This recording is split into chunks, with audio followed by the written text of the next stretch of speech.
Hey, let's do some Nomad news for the 27th of October 2021. This is from NBC News. A hiker in Colorado who was lost for 24 hours ignored rescuers' phone calls because the hiker did not recognize the number. The hiker was reported overdue at about 8 p.m. on October 18th, according to Lake County Search and Rescue there in Colorado. The person who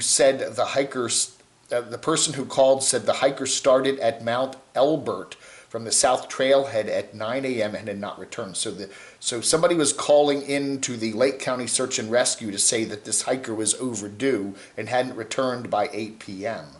Lake County Search and Rescue searched multiple areas for the hiker but could not find the person. The hiker returned luckily the hiker returned home on October 19th, more than 24 hours after beginning their hike.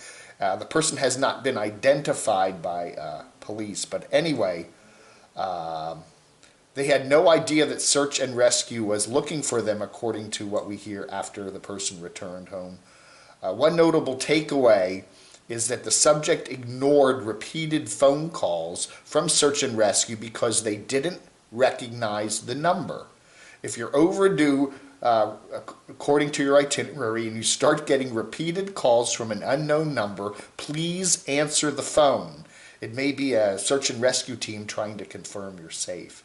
I don't know. So they had cell service, this person that was missing, and the number kept popping up over and over again, and they didn't answer it. But anyway, a statement from Lake County Search and Rescue came to actually backed the hiker.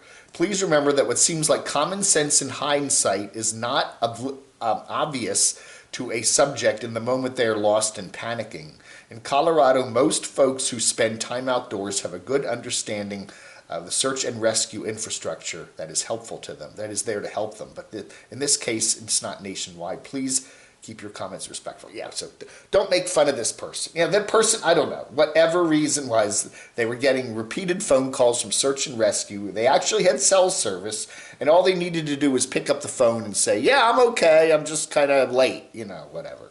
If they had cell service, then why didn't the person who was late returning, why didn't they just call their friend or whoever and say, hey, I'm going to be late? I don't know. Again, so many times you read these articles and they have more questions than they answer. You know, if the hiker was late and he had cell service, or she, why didn't they just call and say, hey, I'm okay, I'm just whatever.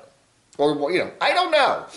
But anyway, so if you get unknown calls from getting repeated phone calls from an unknown number, please answer the phone if you're out there late returning on your hike, because it's probably search and rescue.